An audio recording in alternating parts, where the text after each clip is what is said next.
Muchas gracias.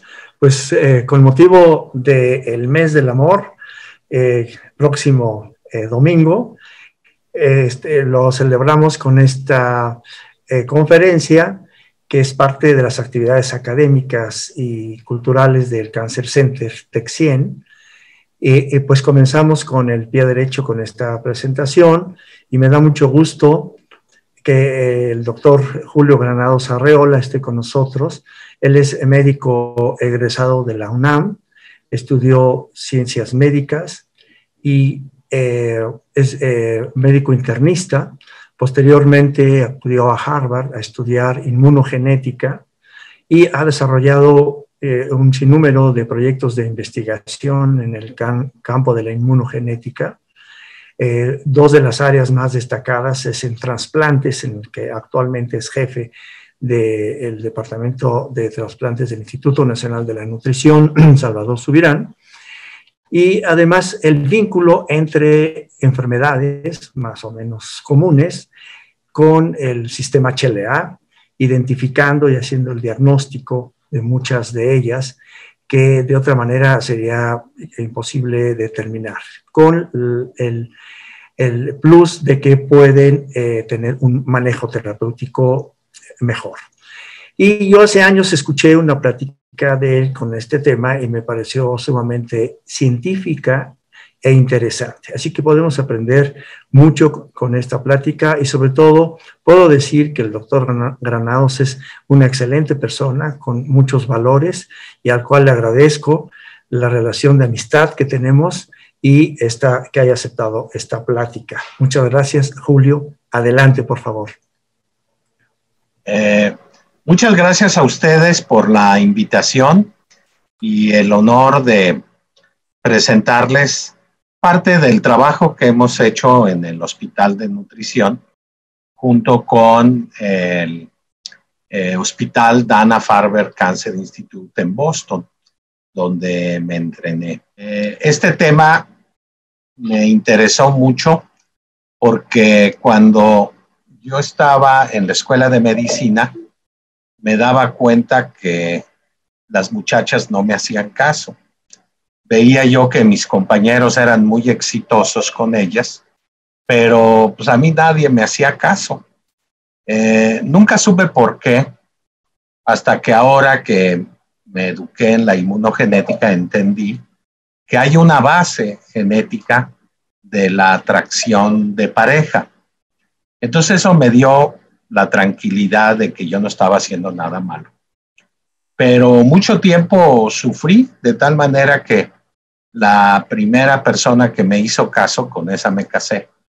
Y si no, me hubiera quedado a vestir santos. Pero esta plática explica un poco los mecanismos de atracción y de enamoramiento.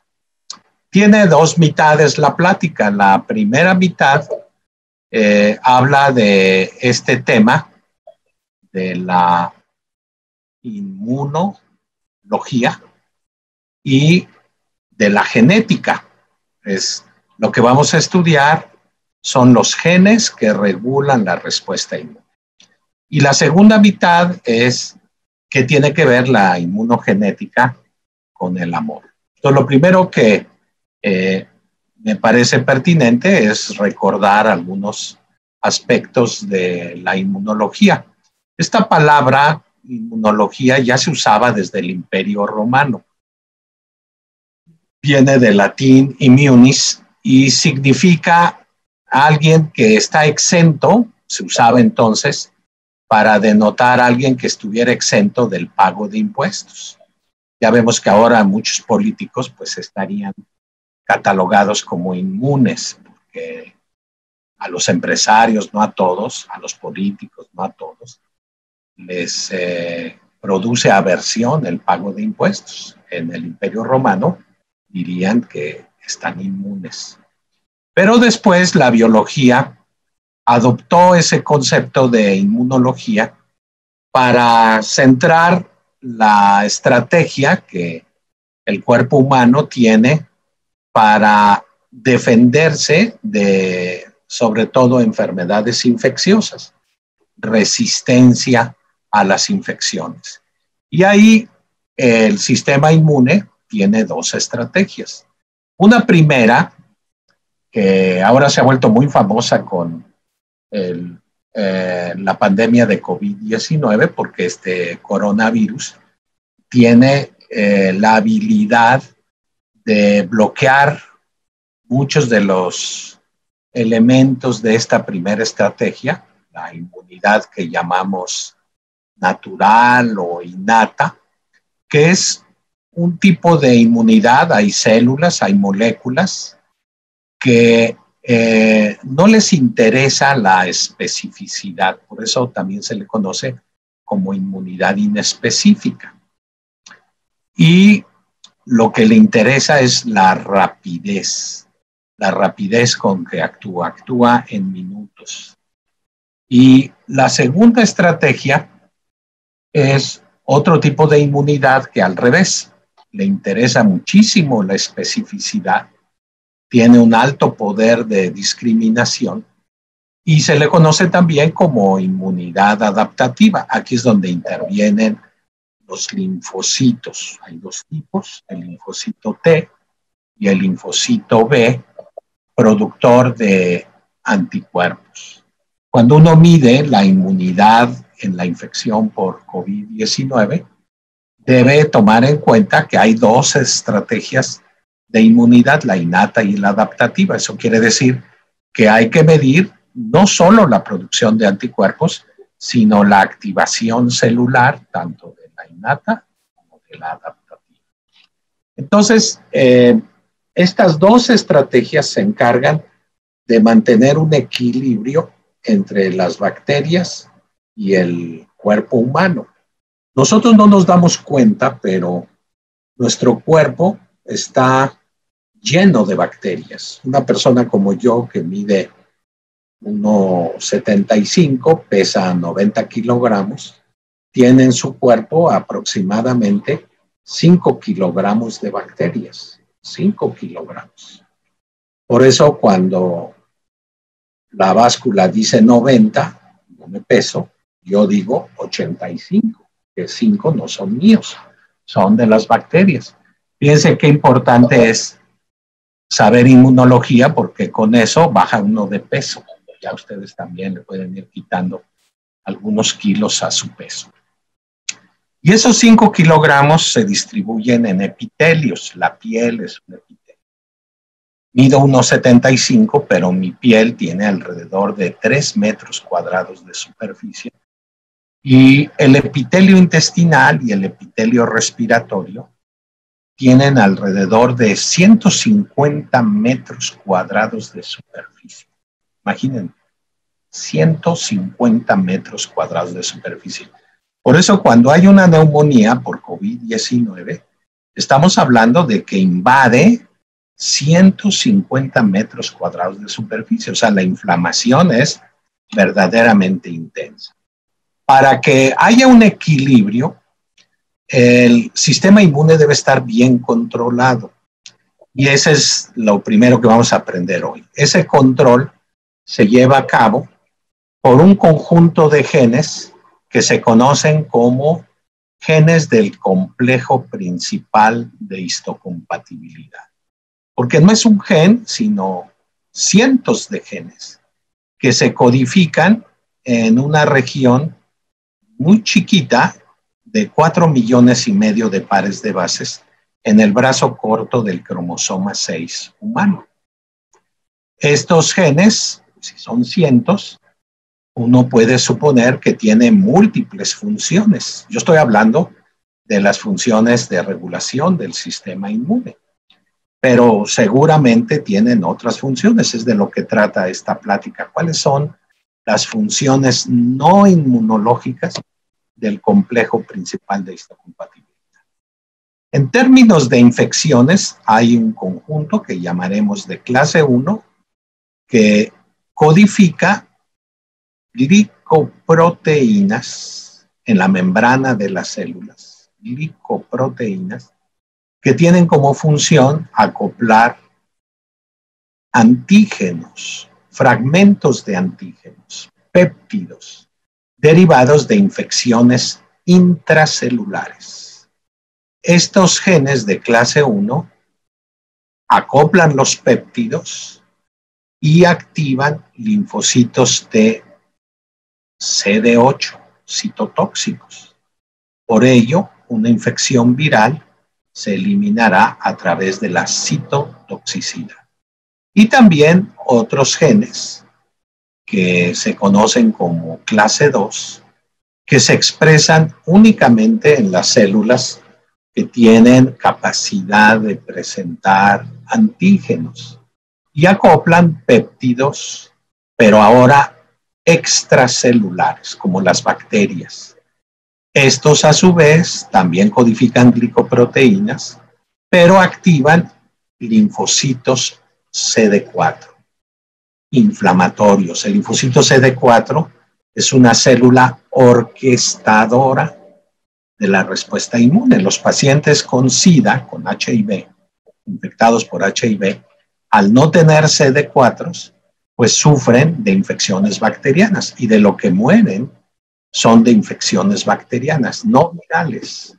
Manejan bien el virus durante muchos años antes de desarrollar SIDA, pero el día que generan una infección bacteriana y no tiene suficientes CD4, rápidamente muere. Entonces, en síntesis, los genes clase 1 codifican a los genes del sistema HLA-A, HLA-B y HLA-C. Y los genes clase 2, HLA-DR, HLA-DP y HLA-DQ. Entre unos y otros están los genes que regulan la inmunidad innata, conocidos también como genes clase 3, donde entran, como dije, moléculas como los del sistema del complemento, citoquinas como el factor de necrosis tumoral, que desde la inmunidad innata generan inflamación. En COVID-19, todos estos genes intervienen en la defensa en contra del virus y también el virus se defiende bloqueando la función de todos estos genes. De tal manera que este conjunto de genes se expresa en la membrana de las células y acopla los péptidos de infecciones virales. Por ejemplo, cuando el virus entra, este coronavirus, se replica, genera péptidos, las moléculas HLA de clase 1 los acopla, los exportan a la membrana y ya fuera de la membrana ese complejo de HLA más péptido viral es el que reconoce el linfocito T citotóxico para destruir la célula infectada por virus. Las bacterias, por su parte, son reconocidas por las células presentadoras de antígeno que reconocen ese péptido extraño, lo engloban en una vacuola fagosómica, lo fusionan con lisosomas que están en el citoplasma. Los lisosomas tienen proteasas y las proteasas degradan el péptido y lo acoplan a la molécula HLA para que al exterior, entonces hasta el exterior, capturen el péptido y el linfocito CD4 a través de su receptor lo reconoce.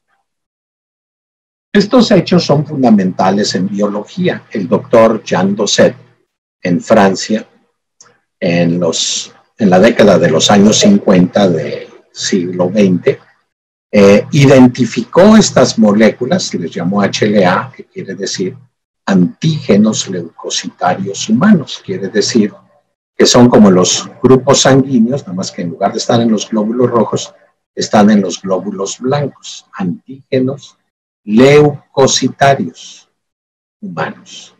Y por ese descubrimiento recibió el Premio Nobel de Medicina.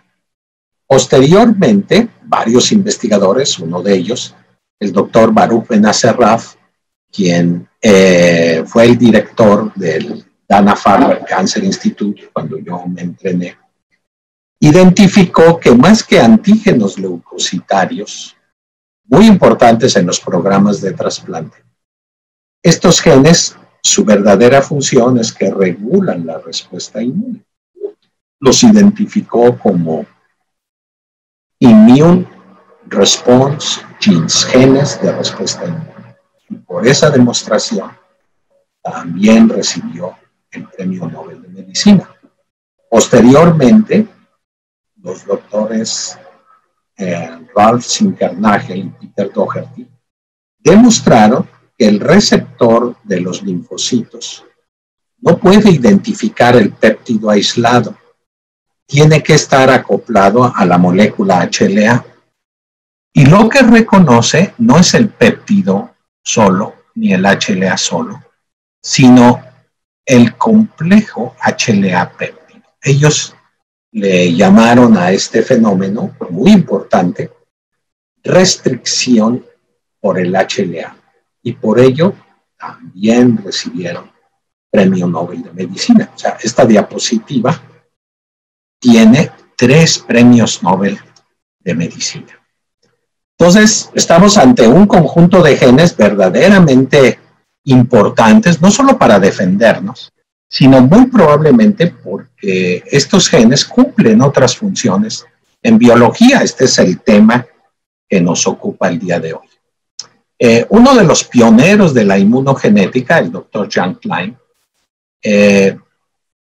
probablemente la persona que tiene el mayor conocimiento sobre las funciones del MHC, le pidieron, cuando apareció esta revista, el Annual Review of Immunology, que escribiera un capítulo acerca de la función de los genes del MHC.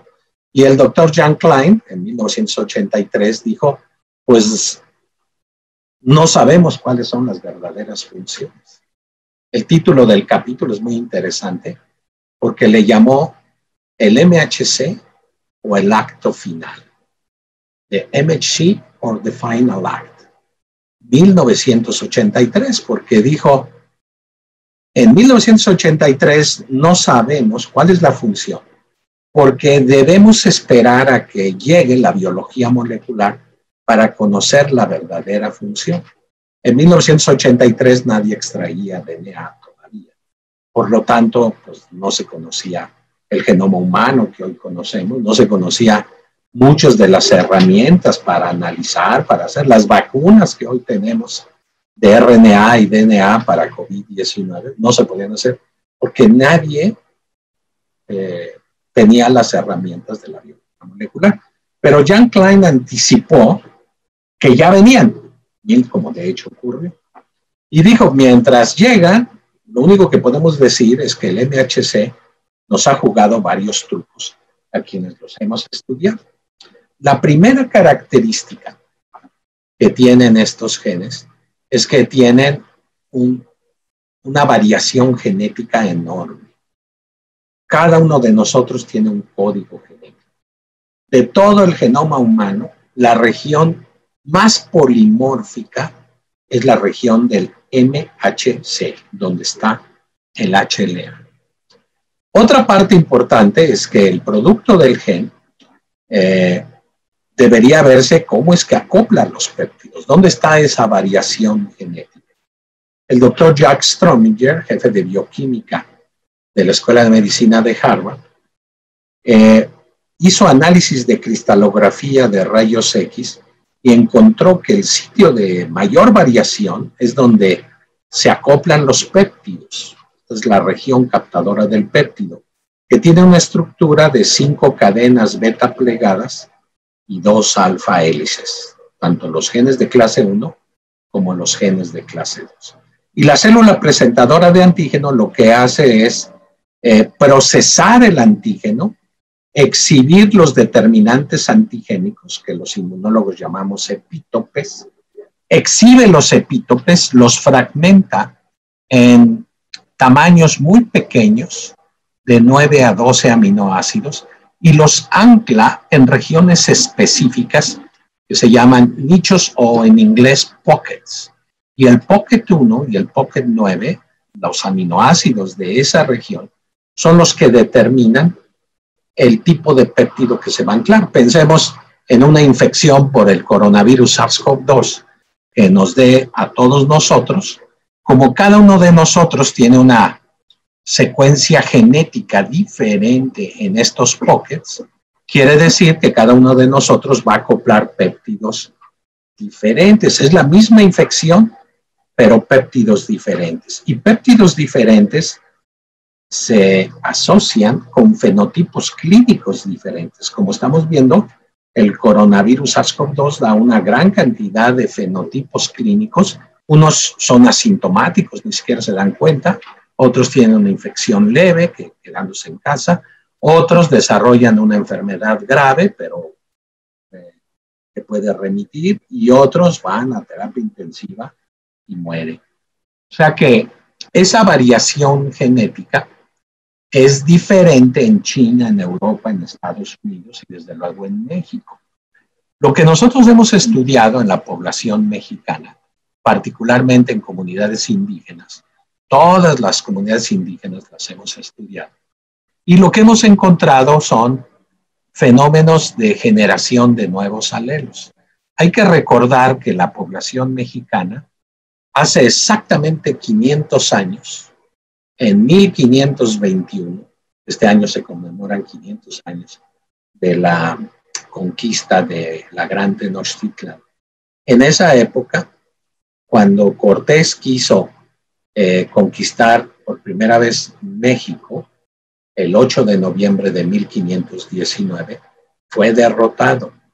Pero la Malinche, enamorada de él, le dijo, espérate, van a venir epidemias, porque ella, políglota, muy inteligente, ya sabía que a medida que avanzaban hacia la capital, iban ocurriendo epidemias en los lugares donde pasaban. Y de hecho, Cortés, cuando regresó el 30 de agosto de 1521, 90% de la población de la Gran Tenochtitlan, que ya en ese siglo era la ciudad más grande del mundo, tenía 350,000 habitantes, 90% de ellos estaban muertos o gravemente enfermos. Los sobrevivientes de aquella época, es lo que vamos a ver, empezaron a generar, los sobrevivientes, nuevos alelos. Esto es lo que vemos en las comunidades indígenas. Y lo que hemos visto es fenómenos de recombinación interalélica. Este gen, que incluso lo tengo yo, lo heredé de mi abuela paterna indígena, que vivió 103 años y nunca se enfermó. Ella, todos los días, frente a su casa, ella vivía aquí por Xochimilco y Chalco, en la Ciudad de México, frente a su casa estaba una pulquería. Y todos los días tomaba 1 litro de pulque. El pulque es una bebida fermentada, almacenada en barriles que están llenos de bacterias. O sea, ella no solo tomaba pulque, sino las bacterias estimulaban su sistema inmune. Y como tenía este gen es extraordinariamente poderoso y la llevó a la longevidad exitosa. Es el gen más común en todas las comunidades de México, de Centroamérica y de Sudamérica. O sea, este es un gen de supervivencia altamente eficiente en la eliminación de virus y bacterias, sobreviviente de aquel entonces, y el día de hoy lo tenemos gobernando la respuesta inmune ante nuevas infecciones. De hecho, hay comunidades en Oaxaca que no hay un solo caso de infectados por coronavirus SARS-CoV-2, ni uno. Ellos dicen que es porque son comunidades cerradas, porque son disciplinados, pero yo apunto a que tienen una alta prevalencia de este gen. Este gen puede mutar en el codón 57, cambiar esta adenina por citosina y generar nuevos alelos. O sea, lo que estamos viendo es la forma en la cual los agentes infecciosos en las pandemias van generando nuevos alelos. Estos polimorfismos de nuevos alelos ya son de cientos de alelos, miles de alelos, que a través de los años van aumentando. Esto solo pasa en México, particularmente en comunidades indígenas. y en menor medida también son resultado de migraciones históricas. El mundo cambió a partir del descubrimiento de América, 1492. A partir de entonces, españoles, ingleses, portugueses colonizaron América. Los portugueses, excelentes navegantes, le dieron la vuelta a África, colonizaron la costa de África, particularmente la costa oriental de África, Mozambique, Angola, hablan portugués, y llegaron hasta Timor Oriental, que también hablan portugués. O sea que estas migraciones han generado una genética de población que para el caso de México proviene de ese cuello de botella que ocurrió hace 500 años. Esa mortalidad, fíjense ustedes, México tenía en el siglo XVI 22 millones de habitantes. Pero la viruela, el sarampión, la varicela, la peste, despoblaron de esos 22 millones, se llegó a 1 millón de mexicanos. Todos los demás murieron. Particularmente esta enfermedad llamada cocolistli, que es una infección viral por un hantavirus que mató 15, en un solo año, 15 millones de mexicanos. Mató a indígenas, en menor proporción africanos y prácticamente nada a españoles. O sea, hay una genética de susceptibilidad. Al final de la colonia quedó 1 millón de mexicanos, al cual se agregó por mestizaje la estructura que ahora combina con europeo, africano, oriental y el fuerte componente indígena que constituye alrededor del 60% del genoma de todos los mexicanos.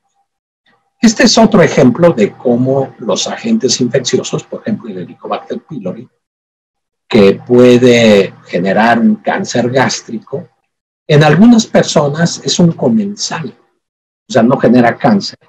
Y si uno estudia el DNA bacteriano del Helicobacter pylori, puede distinguir, según ese genoma, entre budistas y musulmanes. Fíjense qué interesante. Eso quiere decir que hay una coevolución de los patógenos con el grupo étnico. En unos, cuando está bien, se genera un comensal. Y son los que generan estos patógenos los patrones de diversidad genética. Con mucho África es el sitio de mayor diversidad genética. Pero como veremos más adelante, México como país es el país con mayor diversidad genética. Si vemos este marcador genético, estas mutaciones, estos microsatélites, África tiene 199 variantes, de las cuales 103 son exclusivas de África. Europa tiene menos variación, 98, y solo 11 son de Europa.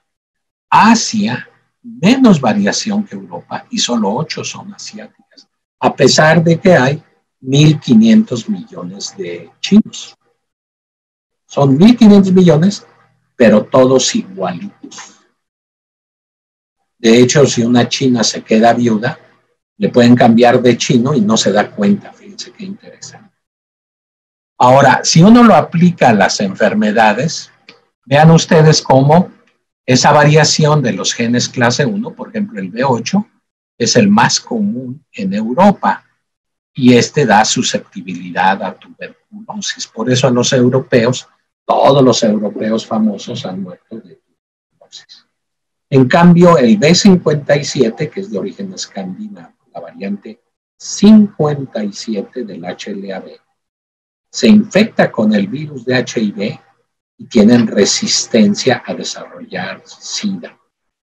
En África, el B53 protege contra formas graves de malaria. En México, después del DR8, 0802, que yo le llamo el gen del Purkinje, el segundo más común es el DR4, que es de alta resistencia a fiebre tifoidea. O sea que ese polimorfismo genético influye en la prevalencia de enfermedades. Esa variación genética puede distinguir incluso a puertorriqueños de Nueva York, como J-Lo o Marc Anthony, de puertorriqueños de la isla. Y vean ustedes, en términos de selección de pareja, J-Lo, ¿se acuerdan ustedes? Novios famosos que ha tenido J-Lo. Uno de ellos, un rapero Puff Daddy, negro, no se casó con ella, eran novios, pero no se casó. Otro muy famoso, Ben Affleck, muy enamorados, pero no se casó con Ben Affleck. ¿Con quién se casó? Con Marc. Tuvo hijos con Marc. Pero engañó a Marc Anthony. ¿Con quién? Con otro puertorriqueño de su coreografía. Ahora anda de novia con un ex beisbolista. ¿De dónde es el ex beisbolista? De los Yankees de Nueva York, puertorriqueño. Entonces vean ustedes cómo esta selección de pareja, como lo señaló Jan Klein, pues va más allá de la parte inmunológica. Dijo, bueno, los genes del MHC fueron muy importantes en los trasplantes de órganos. Les llamaron por eso genes de histocompatibilidad. Pero eso solo fue el primer acto de la obra de teatro. El segundo acto es el que le dio el premio Nobel a Baruch Benacerraf. Dijo, son genes de respuesta inmune. Sí, desde luego, pero hay cientos de genes ahí, no nada más inmunológicos. Y la genética de población que describí en las diapositivas anteriores es el tercer acto de la obra de teatro. Por eso le llamó el acto final. Veamos cómo vamos llegando a ese acto final. El B35 es un alelo, una variante muy común en mexicanos. Si se infecta con el virus de HIV, rápidamente progresan a SIDA. Los infectólogos le llaman progresores rápidos. En cambio, el B57 se infecta con el virus de HIV y vean ustedes, todos ellos tienen menos de 50 copias. Y los CD4 no son normales, pero suficientes para no requerir tratamiento. El gen que yo heredé de mi abuela paterna es el DR8 0802 y forma un bloque genético con este otro alelo del HLA-B, el B51. Vean ustedes cómo este alelo también genera menos de 50 copias. Eso quiere decir que si yo me infectara con el virus de HIV, podría pasar infectado décadas sin desarrollar SIDA y no requerir tratamiento porque espontáneamente llevo la carga viral a cero. Pero Jan Klein decía, bueno, el DNA no está hecho para enfermarse o no enfermarse, tiene que haber algo más. Y entonces, muy probablemente no esté restringido a la inmunidad. Y aquí entramos al acto final, empieza la segunda parte de la plática, donde se ve, por eso le llamo el acto final, porque dijo es como toda buena obra de teatro. El acto final, cuando venga la biología molecular, será corto y lleno de acción. Y ahí es a donde entra ese proceso de enamoramiento. Fíjense cómo en este artículo se ve que el HLA está asociado con la selección de pareja, con el amor. Y también muestra que en una pareja, en un matrimonio, quien escoge es la mujer.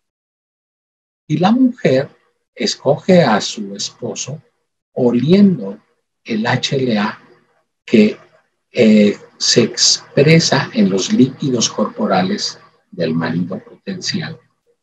Y si uno estudia el HLA de ella y de la pareja que escogió, se vio que la mujer seleccionó individuos que tenían semejanza, no igualdad, semejanza con el bloque genético que ella heredó del papá, pero no de la mamá. un bloque genético que ella heredó del papá, pero no de la mamá.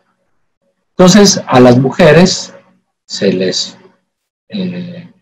sujetó a, sin conocer al individuo, oler ropa que usaron durante 2 noches y el sudor y el olor impregnado en la camiseta.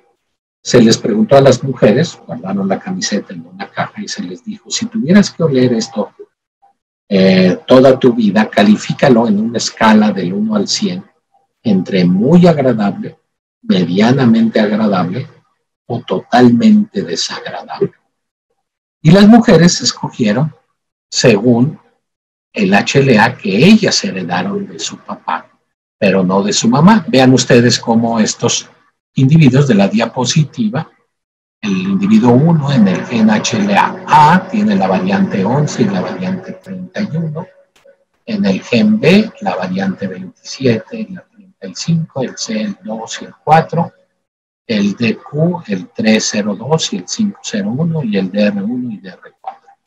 El individuo 2, totalmente distinto, el 3 también, el 4 también, no hay uno igual a otro. Y las mujeres, cada una de ellas, obviamente, como todos nosotros, hereda un bloque genético de papá y otro bloque genético de mamá. La mujer 1 heredó de su papá el bloque genético A2, D51, C2, DQ, 301 de R4, ese es de su papá. Y de su mamá, A24, B60, C3, de QB1, 602, de R15. Y esta mujer, una, escogió el 5. No lo conocía, ni lo conoció, solo el olor. La mujer 2, con el bloque de papá, el bloque de mamá, escogió al individuo 2. La mujer 3, con el bloque de papá, a ustedes igualito, escogió también al individuo 2. Esto quiere decir que hay muchos hombres que no están haciendo nada malo, solo que son escogidos por varias mujeres. Cuando yo estudiaba medicina, decían que había 7 mujeres por cada hombre. Pero, pues como yo no tenía ninguna, dije 7, pues entonces alguien anda con 14, ¿dónde están mis 7? Y estas personas, pues siguen siendo muy exitosas aún el día de hoy, y obviamente no los invito a mi casa ni de relajo. Y este fenómeno tiene la peculiaridad de que es semejante en 1, 2 o 3 variantes genéticas o alelos. No puede ser igual porque lo rechaza, ni tampoco ser disímbolo. Tiene que haber esa semejanza. Hay un análisis estadístico, esta es una gráfica donde se ve la selección de pareja, y esta, que me parece muy ilustrativa, muestra que si la semejanza es con la variante de papá, la mujer se enamora. Enamorarse quiere decir instantáneamente, pasionalmente. Recibe el estímulo a través del olfato, ese va al rinencéfalo, y del rinencéfalo no tiene representación cortical el olfato, directamente va a la síntesis de hormonas sexuales. Y ese hecho está matizado por el uso de anticonceptivos. Y ese estímulo olfatorio es mayor el día de la ovulación. Entonces, eso hizo suponer que dentro de los genes del MHC debería haber un gen relacionado con el olfato. También sustentó que esa teoría freudiana de la selección de pareja, donde una pareja está separándose, si el marido es muy semejante al suegro, el psicoterapeuta le hace la lucha y el matrimonio se salva. Pero viceversa. Si el marido no tiene nada que ver con su suegro, pues ya ni la lucha hacen, que lleguen a un buen arreglo. Esa teoría freudiana estuvo también sustentada en muchos fenómenos de las culturas antiguas, donde el beso es una de las estrategias para estimular el olfato, el intercambio de líquidos corporales. El beso es fundamental en el proceso del enamoramiento. La explicación más plausible es que probablemente esa selección de pareja basada en la genética sea una estrategia evolutiva para preservar la inmunocompetencia de la descendencia. En el caso de México, recordemos que los genes que sobrevivieron, pues pudieron ser muy útiles ante aquellas pandemias, pero ahora es necesario que se vayan adaptando a los nuevos patógenos. Es interesante que la selección no estuvo basada en el contacto físico ni visual de los participantes. Y no se encontró un gen, sino se encontraron 50 genes de receptores olfatorios pegados al HLA en el cromosoma 6 humano. Ese fenómeno del olfato en el proceso de enamoramiento ya lo conocían los romanos durante el Imperio Romano. Esta es una pintura de Pompeya, donde se sabía que el estímulo olfatorio tenía que ver no solo con el enamoramiento, sino con la reproducción. Y se utilizaban estímulos olfatorios como afrodisíacos basados en el consumo de espárragos. Estos espárragos solo se podrían vender con propósitos afrodisíacos. Eran traídos del Mediterráneo francés frescos y se vendían en todo el Imperio Romano en tiendas como los Oxxo de hoy, que estaban abiertas 24 horas al día. Y solo se podían vender con propósitos afrodisíacos. Cuando el guerrero llegaba a su casa, pasaba por el Oxxo, compraba sus espárragos, los ingería y cuando llegaba a su casa, el olor en la orina, en la saliva, en el sudor, todos esos líquidos corporales estimulaban los receptores olfatorios. Esa concentración de moléculas, como dije, es más importante el día de la ovulación. Recordemos que las moléculas de HLA capturan péptidos. La piel genera péptidos que conocemos como feromonas, a las que se suman la parte de las bacterias. Hay sitios anatómicos selectivos de esas bacterias y selectivos de la síntesis de feromonas. Y el HLA soluble, no el que está pegado a la membrana de las células inmunológicas, sino un HLA soluble, acopla esos péptidos y actúa como ligando de los receptores olfatorios. Eso sugiere que, particularmente en el humano, el olfato no sirve para oler. Y supone que los receptores olfatorios pegados a la molécula HLA probablemente tienen funciones que van más allá de su papel en la inmunología. Eso lo ha estudiado esta doctora, la doctora Mary Carlton, y ha encontrado, ella es una experta en HLA y experta en infecciones, particularmente con el virus de HIV, y ha encontrado que ese polimorfismo genético tan incrementado en el HLA es la huella coevolutiva de los agentes infecciosos con el genoma humano. Eso, si lo vemos ahora, no las migraciones en barco que duraban meses, sino la dispersión de las epidemias a través de la aviación. Por eso, para controlar las pandemias del coronavirus SARS-CoV-2 desde China, eso se sabe desde la pandemia del coronavirus SARS-CoV-1 en 2003 y del MERS, el coronavirus del Medio Oriente, la dispersión nace en este lugar que es un semillero de virus, se exporta a Europa, de Europa a Norteamérica, de Norteamérica a Sudamérica. O sea, la dinámica de la pandemia es diferente, pero también es diferente la genética y la interacción con el ambiente. De tal manera que se pueden detectar genotipos de riesgo bajo, de riesgo alto o de riesgo intermedio para todo tipo de interacción del genoma con el medio. Finalmente, y prácticamente estamos al final de la plática, esa estrategia de selección de pareja tiene caducidad.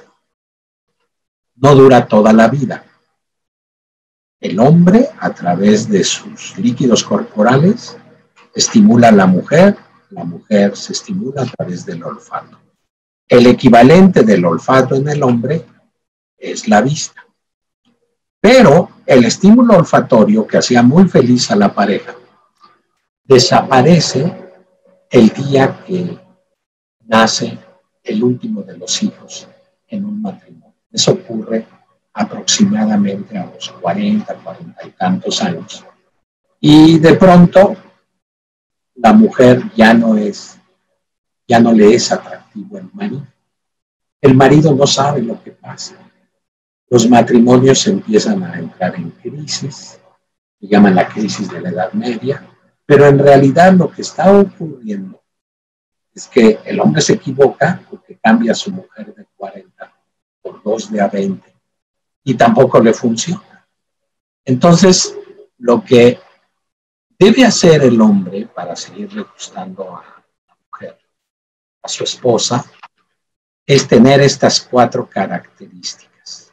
Esta diapositiva me la regaló un colega antropólogo social, porque el hombre debe tener atractivo físico, inteligencia para seguirle gustando a su mujer, estatus social y personalidad.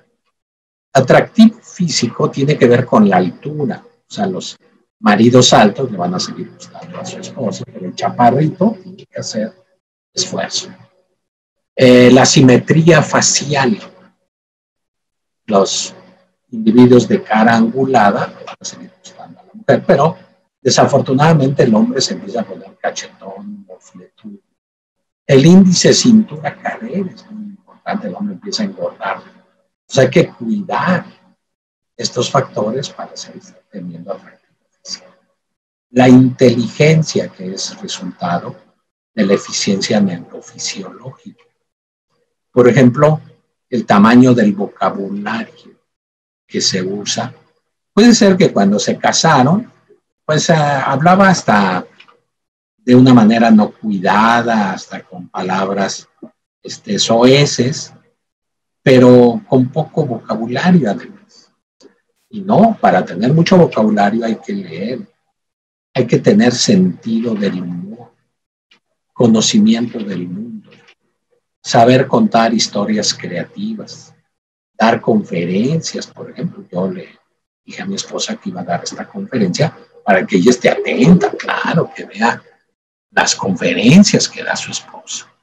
El estatus social es muy importante. Hay que tener posgrados, aumentar el estatus en el trabajo, aumentar el ingreso, tener propiedades, andar a la moda. Todo eso tiene que ver con el estatus social. Yo me puse, aunque es una conferencia a distancia, pues una corbatita, algo que me parece bien. Y la personalidad. El hombre, para seguir buscando a su esposa, debe ser amable, adaptable, generoso, moral. Fíjense todas las... ¿Dónde están estos hombres? Entonces, este es una entierro recién descubierto en Pompeya, donde el volcán los iba a matar y a esta pareja ni la muerte los separó. Decidieron morir. Sería interesante saber el HLA que tenía esta persona para que su esposa quisiera morir con él. Entonces, con eso le doy las gracias a Gildardo papá, Gildardo hijo, a Juan Manuel por la invitación, a Susana por coordinar y a todos ustedes por escuchar esta plática. Pero sobre todo le doy las gracias al HLA porque me mostró que yo no estaba haciendo nada malo, que cuando en la escuela no me hacían caso mis compañeras, era porque yo tenía el gen del pulque y a ellas pues ese gen del pulque no les interesaba. O sea que ya me tranquilicé y sé que no estaba haciendo nada malo. Muchas gracias a usted. Pues bueno, voy a compartir la pantalla para mostrarles el reconocimiento que le damos a Julio. Déjame ver. Compartir. Ahí está. ¿Sí lo están viendo todos? Sí, es un reconocimiento que le damos al doctor Julio Granados y que, pues, la verdad, al margen de su trayectoria tan brillante, ha dado conferencias por invitación cientos de veces, publicaciones nacionales e internacionales,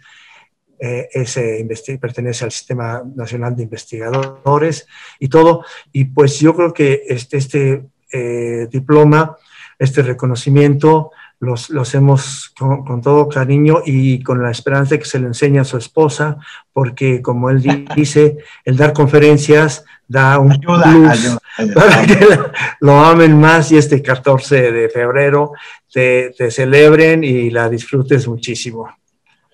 Julio, pues muchas gracias y nos vemos en la próxima.